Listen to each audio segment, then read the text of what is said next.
항상 기뻐하라. 쉬지 말고 기도하라. 범사에 감사하라. 이것이 그리스도 예수 안에서 너희를 향하신 하나님의 뜻이니라. 아멘. 네, 하나님의 뜻 그리고 우리의 선택이라는 주제로 함께 하나님의 말씀을 나누도록 하겠습니다. 얼마 전 완독한 제가 다 읽은 책 한 권이 있습니다. 개인적으로 이 책은 앞으로의 제 인생의 가운데 매우 깊은 영광과 영향을 끼치게 될 것이라 감히 말씀을 드릴 수 있을 것 같습니다. 재작년 10월에 별세하신 이 시대의 가장 영향력 있는 영성 작가 중 한 사람이자 메시지 성경의 저자인 고 유진 피터스는 이 본서를 추천하면서 늘 곁에 두고 싶은 책이라고 언급하기도 했습니다. 이 책의 이름은 바로 워싱턴주 스포케인에 위치한 휘트워스 대학교의 종교 철학 교수로 재직 중이자 다수의 영향력 있는 영성 도서를 발간한 제럴드 시처의 하나님의 뜻입니다. 영어 제목으로는 The Will of God as Your Way of Life. 이를 직역하면 일상의 길에서 만난 하나님의 뜻 또는 우리 삶의 방식 속에서의 하나님의 뜻이라 할 수 있겠습니다. 사실 이 본서는 지금으로부터 꼭 20년 전인 2000년도에 발간한 책이고요. 이후 두 번의 개정 작업을 거쳐서 오랜 세월 동안 전 세계 크리스천 독자들로부터 지속적인 사랑을 받은 책입니다. 오늘 저는 이 본서와 더불어서 본서를 탄생하게 한 이 제러드 시처의 인생의 한 대목을 여러분들에게 소개하고자 합니다. 이 제러드 시처는 매우 유망했던 남캘리포니아 목회자이자 저명한 대학 교수였습니다. 그는 또한 단란한 가정을 꾸리고 저와 같이 이스라엘 4명의 자녀를 두게 됩니다. 한 가지 그와 다른 점은 그는 2딸을 가졌고 저는 아들만 4을 가졌다는 것이죠. 네. 그는 하나님의 부르심을 따라 목회와 학자의 길을 걸으며 아주 바쁜 나날을 보냈지만 사랑하는 아내와 4 자녀들과 매일 밤 기도와 찬양을 드리며 하나님의 깊은 은혜와 그 하나님과의 깊은 관계를 맺어가는 믿음의 가정을 세웠습니다. 그야말로 그는 행복한 인생을 살았습니다. 그는 그에게 주어진 자신의 소명을 다하고 자녀들을 믿음으로 자라게 하는 것이 하나님의 굳건한 뜻이라고 생각을 했습니다. 그러나 그렇게 철석같이 믿고 있었던 그의 생각과 신념은 1991년 어느 날 찾아온 예기치 못한 비극적 사건으로 인해서 완전히 무너집니다. 자신의 어머니와 가족 모두를 이 미니밴, 밴에 태우고 고속도로를 지나는 중에 한 음주운전자가 중앙선을 넘어서 그의 차를 들이받습니다. 그 사고로 인해서 그의 어머니와 아내 그리고 셋째 딸이 현장에서 목숨을 잃게 됩니다. 그날의 충격은 이후 그의 삶과 가정의 깊은 상실과 헤아릴 수 없는 고통으로 이어지게 합니다. 그리고 그는 그의 기대와 생각과는 전혀 다른 예기치 못한 혼란스러운 상황 앞에 하나님께 이렇게 묻습니다. 과연 나를 향한 하나님의 뜻은 무엇일까? 남은 3 자녀를 키워내야 하는 편부의 삶이 하나님의 뜻일까? 그는 하나님의 뜻에 관하여 몇 년간 깊은 고민에 빠지게 됩니다. 실제적으로 그는 재혼하지 않고 남겨진 3 자녀를 홀로 키우면서 지금까지 생을 이어오고 있습니다. 하지만 그가 깨달은 분명한 사실이 있다면 사고 이전에 생각했던 하나님의 뜻에 대한 의미는 완전히 잘못되었다는 것이죠. 오늘 본문을 기록하고 있는 이 데살로니가 전서, 그 배경이 되고 있는 데살로니가 교회가 처한 당시의 그 상황 동안 마치 제러드 시처가 마주한 예기치 못한 몇 가지의 사건으로 인해서 몸살을 앓고 있었습니다. 데살로니가 교회는 바울의 2차 선교 여행 때 빌립보 교회를 먼저 개척한 이후에 약 3주간 머물면서 이방인들에게 복음을 전하고 그리고 복음으로 세워진 교회입니다. 특히 헬라 문화권에 있었던 많은 이방인들이 바울을 따르기 시작합니다. 그러나 뜻하지 않은 사건과 마주하게 됩니다. 사도행전 17장을 보면 이 데살로니가에 거주하는 유대인들이 경건한 헬라인들과 또 귀부인들이 바울을 따르는 그 모습을 시기하면서 소동을 일으켜 바울과 그 실라를 데살로니가에서 쫓아냅니다. 그렇게 바울이 데살로니가를 떠난 직후 공교롭게도 이 데살로니가 교회 공동체를 향한 핍박이 시작이 됩니다. 처음에는 복음을 받아들이고 성령께서 주시는 기쁨으로 고난을 잘 이겨냈지만 그들의 기대와 소망대로 상황이 잘 풀리지가 않습니다. 유대인들의 핍박이 계속되었기 때문이죠. 그리고 당시 교회들은 이 그리스도의 재림이 임박했다는 사실을 믿고 있었기 때문에 핍박으로 인해 교회 구성원 중 일부가 세상을 떠나는 일들이 계속 발생하자 그리스도의 재림에 대한 의구심을 품게 되었고 급격한 좌절과 슬픔을 겪고 그 상황 가운데 빠지게 되었습니다. 바울은 핍박에 처한 이 데살로니가 성도들이 매우 걱정이 되었습니다. 그가 직접 갈 수 없는 상황 때문에 제자 디모데를 통해서 이 데살로니가 교회의 상황을 듣게 됩니다.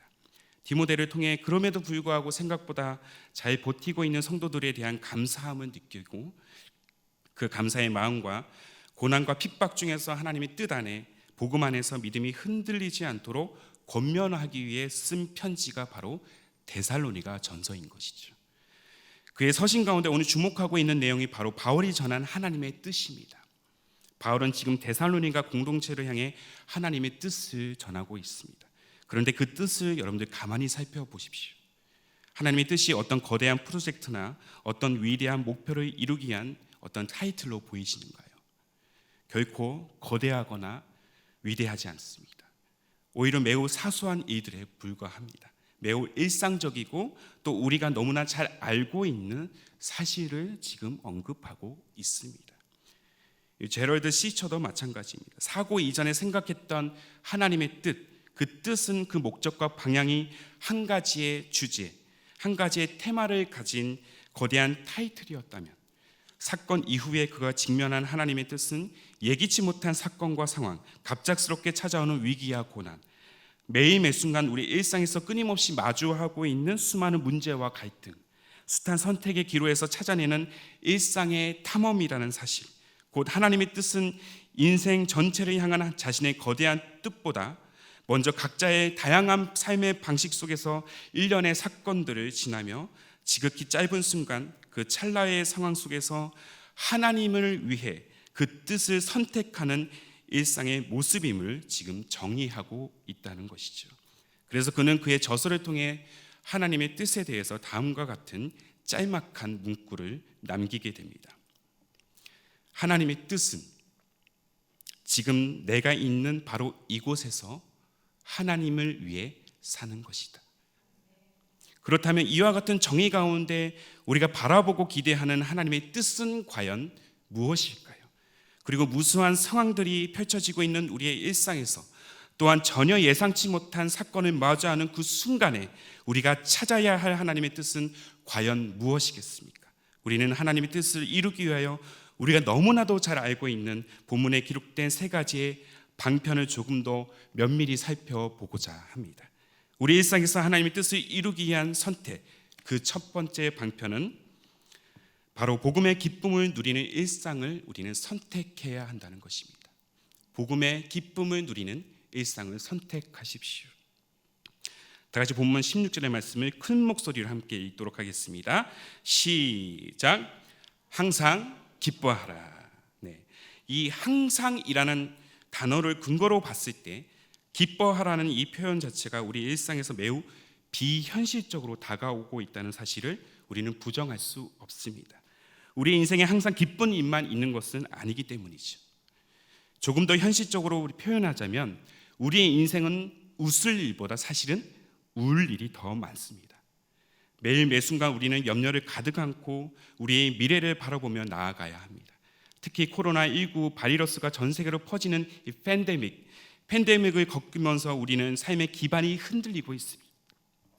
우리를 비롯한 많은 사람들이 직장을 언제 그만두어야 할지 모르는 상황에 처해 있고 급여는 말할 것도 없고 사업장에서도 거래처가 끊어져 수입이 절반 이하로 떨어지며 당장 내일조차 기약할 수 없는 아주 처참한 상태에 놓여 있는 모습이 바로 우리가 마주하고 있는 현실이라는 것이죠. 그래서 어쩌면 기쁨을 누리는 것조차 매우 사치스럽게 여겨집니다. 길을 오가다 보면 요즘 대부분 마스크를 쓰고 다녀서 그런지 더 그렇게 보일지 모르지만 각 사람의 표정에는 웃음이라고는 찾아볼 수 없습니다. 걱정과 두려움을 애써 감추려는 듯 내내 무표정함으로 일관하다 하루를 보내고 있습니다. 코로나19가 유행하기 이전에도 사실은 지금과 별반 다를 게 없습니다. 각박한 한국 사회 안에서 많은 사람들의 감정은 깊은 우울감에 빠져 있고 삶을 비관하는 자들이 급속도로 증가하고 있습니다. 그렇게 삶을 비관하다 스스로 목숨을 끊은 사례가 많다는 그 신뢰는 지금도 대한민국이 OECD 국가 중에 자살률이 1위라는 결과를 통해 그 사실을 증명하고 있다는 것이죠. 정말로 웃을 일이 없는데 사도 바울은 핍박 가운데 처해 있는 데살로니가 성도를 향해 그리고 우리들을 향해 항상 기뻐하라고 명령하고 있습니다. 그렇다면 도대체 과연 어떻게, 무엇 때문에 우리는 항상 기뻐해야 하는 것일까요? 여기서 기뻐하라의 헬라어 원문은 바로 카이레테라는 단어로 씁니다. 카이레테, 명령법이죠.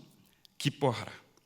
요한복음서에서도 동일한 표현을 쓰는 구절이 나옵니다. 바로 요한복음 15장 9절에서 11절까지의 말씀입니다.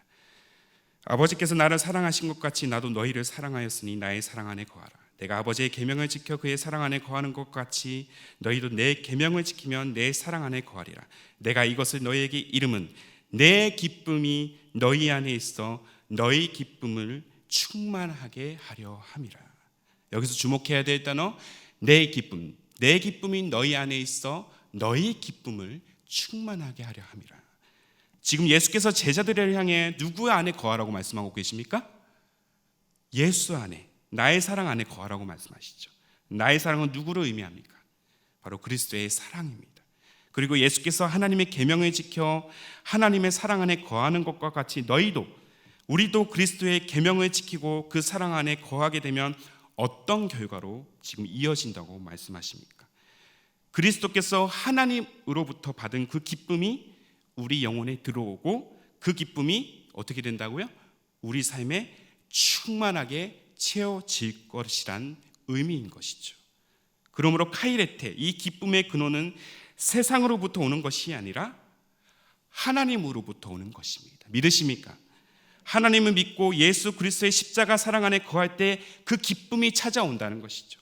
그러므로 우리가 항상 기뻐할 수 있는 것은 하나님의 자녀된 우리가 그리스도의 십자가를 통해 용서함을 받고 영원한 생명의 삶으로 인도함을 받게 된다는 그 사실, 그 복음, 그 곧 제한이 없으시고 변하지 않는 하나님의 사랑이 우리에게 주어졌기 때문입니다. 때문에 우리가 숱한 고난과 핍박에도 불구하고 웃을 수 있는, 기뻐할 수 있는 이유는 무엇이겠습니까? 바로 믿음의 인내를 통해 소망을 이루실 하나님이 지금도 나와 함께 하시고 나와 동행하시기 때문인 줄로 믿습니다. 로마서 5장 2절에서 4절까지의 말씀입니다. 함께 읽을까요? 좀 길지만 한 목소리로 읽도록 하겠습니다. 시작.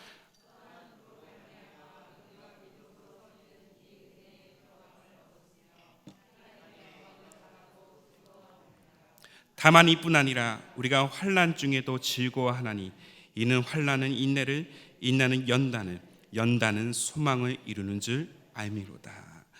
환난 중에도 우리는 즐거워하나니. 그러면 어떻게 된다고요? 하나님의 소망이 이루어질 줄로 믿습니다. 이 사실을 우리가 믿는다면 세상이 주는 두려움과 공포 중에도 항상 기뻐할 수 있는 것입니다.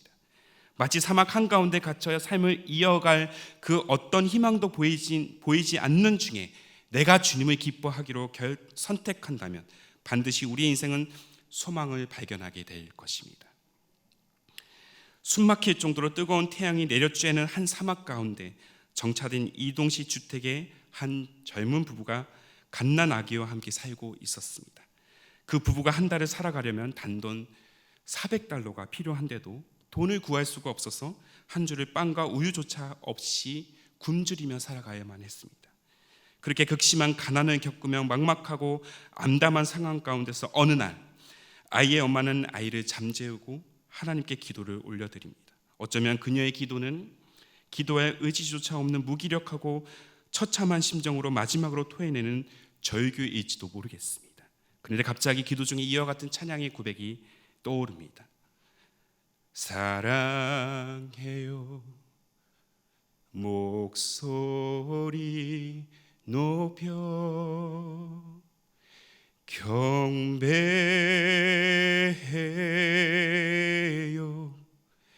내 영혼 기뻐. 오 나의 왕, 나의 목소리 주님 귀에 곱게 곱게 울리기. 아멘. 이는 우리가 자주 부르는 1974년에 탄생한 로리 클라인의 찬양인 사랑해요 목소리 높여라는 찬양입니다. 그녀는 이 고백을 통해 소망을 발견합니다. 사막 한가운데 처한 답답하고 침체된 마음을 일으켜 다시 주님을 바라본다면, 다시금 주님을 기뻐하기로 선택한다면 세상에 줄 수 없는 넘치는 기쁨이 내 안에 채워진다는 사실을 그녀는 깨달았습니다. 그리고 뜻밖에도 그녀가 불렀던 이 찬양은 그녀의 예상을 훨씬 뛰어넘어서 전 세계로 퍼지기 시작합니다. 그리고 지금까지 수많은 그리스도인들에게 많은 위로와 사랑을 받으며 고백되어지는 노래가 되었습니다. 전혀 기뻐할 수 없는 중에 기쁨을 고백했던 그녀의 삶이 주님의 선하신 뜻 안에서 기이 쓰임받는 존재가 되었다라는 것이죠. 우리 또한 기뻐할 수 없는 중에 하나님을 기뻐할 수 있다면, 하나님을 기뻐한다고 해서 우리가 처한 상황이 나아지리란 보장은 없지만 하나님을 기뻐하기로 결단하고 우리가 선택한다면 하나님은 우리의 믿음의 선택을 통해서 자신의 기쁘신 뜻으로 자신의 소원을 이루어 가실 줄로 믿습니다. 제가 정말 좋아하는 구절입니다. 빌립보서 2장 13절의 말씀을 함께 읽겠습니다. 시작. 너희 안에서 행하시는 이는 하나님이시니 자기의 기쁘신 뜻을 위하여 너희로 소원을 두고 행하게 하시나니. 아멘. 따라해 봅시다. 하나님의 기쁨이 있는 자에게 하나님의 소망이 있습니다. 하나님을 기뻐하는 일상이 하나님의 뜻입니다. 아멘. 옆에 분 바라보시면서 좀 멀리 있지만 웃으시면서 하나님을 기뻐하는 일상이 하나님의 뜻입니다. 한번 격려해 보실까요?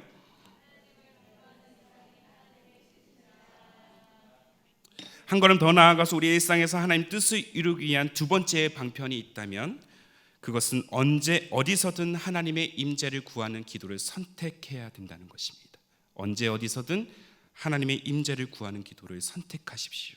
다 같이 본문 17절의 말씀을 읽겠습니다. 시작. 쉬지 말고 기도하라. 쉬지 말고 기도하라. 이 쉬지 않고 기도한다는 의미는 무엇일까요? 이 구절을 그대로 그대로 직역하면 하루 24시간 내내 성전에 나와서 무릎 꿇고 기도하라는 의미일까요? 그렇지 않습니다. 쉬지 않고 기도한다는 것은 하나님을 향한 의식, 곧 하루 종일 하나님의 임재 안에 거하겠다는 우리 믿음의 의지인 것이죠. 여기서 기도하라는 헬라어 단어는 바로 프로슈케스테라는 단어로 쓰고 있습니다. 프로슈케스테. 이는 하나님 앞에서 즉 피조물이 창조주를 향한 모든 생각, 태도, 말을 포함하고 있습니다. 곧 우리가 어느 곳에 있든 어느 상황에 처하든 어떤 감정이든 모든 상황 속에서 하나님을 의식하고 하나님을 바라보며 하나님의 음성의 귀를 기울여야 한다는 것입니다. 일상의 길을 거닐다 보면 우리에게 주어지는 모든 상황과 보이는 현상, 또 내재된 어떤 수많은 감정들이 얽히고 얽혀 하루에 수많은 일과 사건들을 우리는 지나고 있습니다. 그 와중에 우리가 중요하게 생각해야 할 이들에는 우리는 의식적으로 반응하고 또 주목하는 반면에 중요하지 않은 이들에는 무의식적으로 지나칠 때가 많습니다. 이와 같이 인간의 삶은 늘 의식과 무의식의 경계를 넘나들며 수많은 일들을 선택하고 결정합니다. 가만히 생각해 보십시오. 여러분의 일상 가운데 하나님에 대해 우리의 감정과 태도는 어떻습니까? 의식적인 부분이 많습니까? 아니면 무의식적인 부분이 많습니까? 성전에서의 기도는 당연히 하나님을 의식할 수밖에 없는 환경입니다. 그러나 우리의 하루의 대부분은 우리가 지금까지 해왔던 삶의 방식, 곧 일상에 많은 시간을 투자하고 있습니다. 그렇다면 이 많은 시간 가운데 하나님의 존재에 대하여 얼마나 우리는 의식적으로 반응하고 하나님을 주목하는 삶으로 나아가고 있을까요? 그야말로 일상적이고 익숙한 환경 속에서 때로는 그 모든 익숙함이 사소한 것이라 여기는 그 순간에도 하나님의 임재를 구하는 기도를 드리고 있느냐는 것입니다. 기독교 고전 중에 하나님의 임재 연습이라는 책이 있습니다. 30분 이내에 다 읽을 수 있는 아주 짤막한 책입니다. 내용도 굉장히 심플합니다. 그러나 이 책이 내 세상에 나온 지 몇백 년이 지났음에도 불구하고 지금까지도 수많은 독자들에게 하나님의 존재 의식에 대해 신선한 레슨을 선사하고 있습니다. 책의 저자이자 17세기 프랑스 파리에 소재한 이 갈메 수도원의 수사였던 로렌스 형제. 하나님을 향한 인간의 마음이 그저 성전에서의 짧은 예배의 순간으로 끝나는 것을 안타까워했던 영혼들에게 본서를 통해서 지속적인 하나님의 임재에 대한 소망을 심어줬습니다. 그가 수도원에서 맡은 일들은 예배를 집례하거나 말씀을 가르치는 일이 아니었습니다. 그의 책임은 보이지 않는 부엌에서 요리와 청소를 담당하는 것이었습니다. 수사로서 성전을 청소하고 부엌에서 요리를 하며 설거지를 하는 일은 그에게는 아주 매우 사소한 직무였을 것입니다. 그러나 그는 그 누군가가 자신을 주목하지 않고 자신에게 맡겨진 일이 지극히 작은 일이라 할지라도 그 일상에서 누구보다 하나님의 임재를 갈망했던 사람이었습니다. 심지어 그는 부엌에서 설거지를 하는 그 순간에도 하나님의 임재를 느낀다고 고백합니다. 어쩌면 아무런 생각 없이 할 수 있는 이 단순한 작업에 하나님을 의식하고 하나님의 임재를 갈망한다는 것, 단순하고 사소하며 내게 중요하지 않을 것 같은 시간 속에서 하나님의 존재를 의식하며 그분의 임재 안에 거하기를 소망하는 연습, 이 연습이 쉬지 말고 기도하라는 이 바울의 권면, 또한 더 나아가서 우리를 향한 하나님의 뜻이 아닐까요? 로렌스는 하나님의 임재 연습에 관하여 다음과 같이 언급합니다. 잘 들어보십시오. 우리가 영적인 생활에 있어서 가장 거룩하고 가장 필요한 연습은 곧 하나님의 임재 연습입니다. 이 말의 의미는 우리가 하나님의 거룩하신 동행 안에서 끊임없이 기쁨을 발견하고 매 순간 어떤 식으로든 대화에 막힘없이 항상 그분과 겸손하면서도 정답게 이야기 나누는 것을 말합니다. 다음이 중요합니다. 이것은 특히 유혹과 슬픔의 시간, 하나님과 분리되어 있는 것 같은 시간, 그리고 불성실과 범죄의 시간에 더더욱 중요합니다. 우리가 일상 속에서 쉬지 않고 기도해야 하는 이유, 언제나 하나님의 임재를 간구하고 연습해야 하는 이유, 이 연습이야말로 우리 일상 가운데 예기치 못한 사건과 마주했을 때, 유혹의 손길이 불쑥 내 영혼에 침투했을 때, 슬픔과 고통이 밀려들 때 그 모든 순간을 이겨낼 수 있는 가장 강력한 무기가 될 수 있기 때문입니다. 그러니 사랑하는 성도 여러분, 하나님을 향한 기도를 멈추지 마십시오. 성전에서의 기도 매우 중요합니다. 성전에서의 기도 여러분 게을리해서는 안 됩니다. 그러나 그 기도가 성전에서만 이루어져서는 안 됩니다. 성전에서의 시간은 지극히 일부분입니다. 우리 삶에서 일어난 사건의 대부분은 어디에서 일어납니까? 일상에서 일어납니다. 예기치 못한 사건을 마주하는 그 순간 또한 일상에서 벌어집니다. 직장, 가정, 그리고 수많은 사건과 사람들 속에서 하나님은 그곳에서 우리와 만나기를 원하시고 우리와 소통하기를 원하시며 함께 주어진 상황에서 승리를 만들어 가기를 원하십니다. 그래서 일상 속에서 하나님을 찾으십시오. 끊임없이 하나님의 임재 가운데 나아가기를 여러분들 선택하십시오. 교회의 문턱을 넘어서 일상에서 하나님의 임재를 사모할 때, 또 로렌소 형제와 같이 설거지를 하는 순간에도, 그리고 청소를 하는 순간에도, 자녀를 양육하는 순간에도, 심지어 부부싸움을 하는 순간에도 하나님의 임재를 간구하십시오. 그렇게 일상에서 하나님의 임재를 경험하기를 소홀히 하지 않을 때, 일상에서 하나님을 향한 기도를 멈추지 않을 때, 예기치 못한 순간에서도 우리는 하나님의 뜻을 분별하며 더 굳건한 믿음으로 험난한 일생을 헤쳐갈 줄로 믿습니다. 옆에 분을 바라보시면서 일상에서 하나님의 임재를 끊임없이 경험하십시오. 한번 고백해 보실까요? 아멘. 마지막으로 우리 일상에서 하나님의 뜻을 이루기 위한 세 번째 선택, 그 세 번째 방편이 있다면 함께 따라해 봅시다. 모든 일에 감사하기를 선택하십시오. 모든 일에 감사하기를 선택해야 한다는 것입니다. 다 같이 본문 18절의 말씀을 우리 한 목소리로 다시 한번 읽도록 하겠습니다. 시작.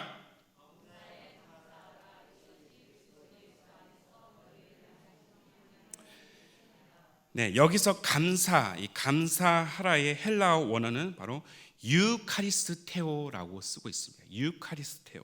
네, 단어 계속 띄워주시고요. 자, 유카리스테오의 어원은 바로 은혜를 뜻하는 헬라어 명사인 카리스. 가운데 카리스가 보이죠? 보이시나요? 이 카리스가 바로 은혜라는 뜻을 가지고 있습니다. 카리스로부터 파생되었습니다. 그래서 유카리스테오의 명령법은 우리 삶의 은혜가 풍성하다는 사실을 고백하라는 것입니다. 이제 내려주셔도 됩니다. 그렇다면 이 은혜의 풍성함은 무엇이겠습니까? 다름 아닌 하나님의 은혜인 것입니다. 하나님께서 당신의 지극한 사랑으로 나를 지으셨고 죄로 인해 멀어진 하나님과 우리 사이에 막힌 담을 허물기 위해 제 아들 예수 그리스도를 이 땅 가운데 보내셔서 우리를 죽음에서 건지신 후 영원한 생명을 향한 구원의 여정으로 지금도 우리를 이끄시는 하나님, 그 풍성하신 은혜를 의미한다는 것이죠. 우리 삶에 하나님의 은혜보다 더 큰 감사가 어디 있겠습니까? 우리 인생 자체가 은혜가 아닐까요? 감사할 수 없는 중이라도 감사할 수 있는 한 가지의 이유가 있다라면 내가 주 예수 그리스도로 말미암아 죄 사함을 얻어 구원을 받았다는 사실일 것입니다. 사랑하는 성도 여러분, 그리스도의 이름으로 구원 받으셨다는 사실을 확신하십니까? 당장 내일 이 삶의 여정이 끝난다 할지라도 천국에 들어갈 확신이 있으십니까? 그렇다면 감사하십시오. 더 나아가 구원의 이름, 생명의 이름, 능력의 이름이 되시는 예수 그리스도를 여러분들 찬양하십시오. 그리고 하나님의 은혜를 사모할 때 날마다 마르지 않는 샘과 같은 그 풍성한 은혜를 부어주신다는 사실을 또한 확신하십시오. 그렇게 우리가 하나님의 풍성한 은혜, 구원에 대한 감사로 나아갈 때 모든 일에, 모든 것에 우리는 감사할 수 있을 것입니다. 왜요? 하나님의 은혜는 우리를 구원하실 뿐더러 우리의 모든 삶, 모든 일상을 책임져 주시기 때문입니다. 범사에 감사하라 해서 이 범사는 바로 모든 일, 모든 상황, 평범한 일을 의미합니다. 일상에서 숱한 상황, 우리가 마주하고 있는 모든 순간, 그리고 예기치 못한 사건에 직면하는 그 순간에도 감사할 수 있는 고백을 드리라는 것입니다. 시편의 고백 가운데 대표적인 감사의 시를 꼽자면 아마도 시편 136편일 것입니다. 시편 136편을 보면 1절부터 26절까지 각 절마다 감사라는 단어가, 그 명령어가 빠짐없이 기록되어 있습니다. 한번 집에 돌아가셔서 한번 보십시오. 각 절마다 감사해야 할 근거를 잘 살펴보면 먼저는 창조주 하나님께 대한 감사, 만물을 움직이시는 그 역사하심에 대한 감사, 그리고 우리의 상황 가운데 함께 하시고 인도하심에 대한 감사의 내용이 담겨 있습니다. 그 중에서 유독 제 눈에 들어온 두 구절이 있는데요, 바로 16절과 23절입니다. 16절의 말씀 읽겠습니다. 시작. 그의 백성을 인도하여 광야를 통과하게 하신 이에게 감사하라. 그 인자하심이 23절입니다. 읽겠습니다. 시작.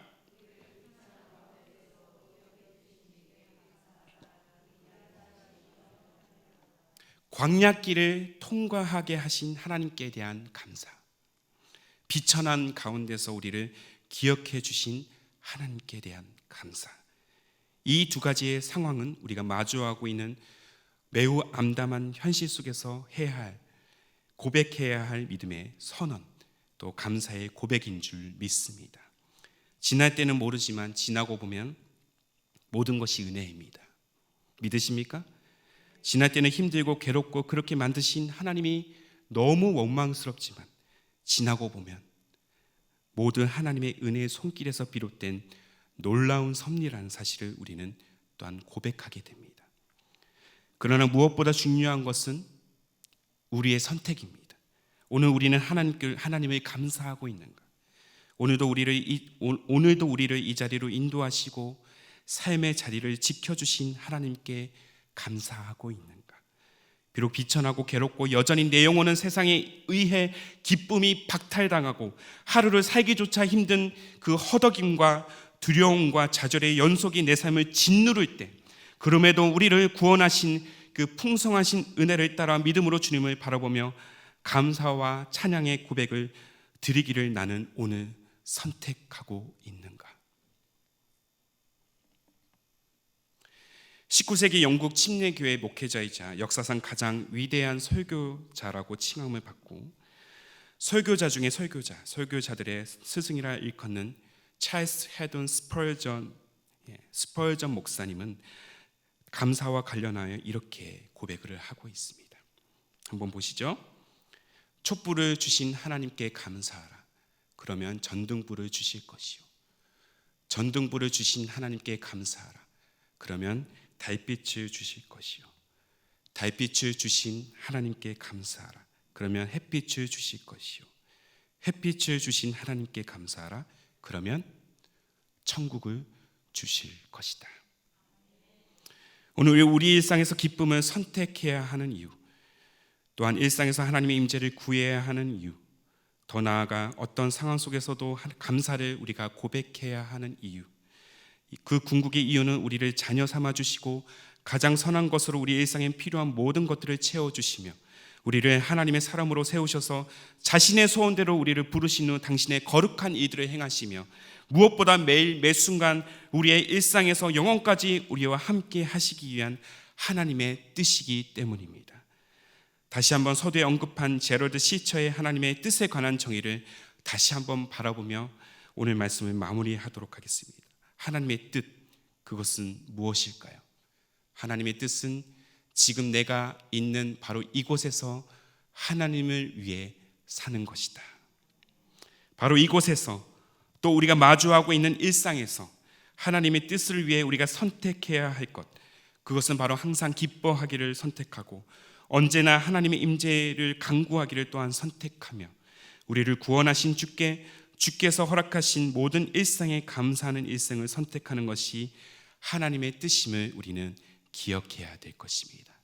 그 뜻 안에 하나님의 소원을 이루어가는 우리의 가정, 또한 우리의 교회, 우리의 공동체가 되기를 주님의 이름으로 축복합니다. 비록 내 인생의 고난과 슬픔이 끊이지 않고 오늘도 여전히 코로나와 같은 팬데믹의 공포에 사로잡힌다 할지라도 항상 기뻐하고 쉬지 말고 기도하며 범사에 감사함으로 하나님의 존귀한 뜻을 이루어가는 복된 인생, 이로 말미암아 모든 것이 합력하여 선을 이루는 인생이 되시기를 주님의 이름으로 축원합니다.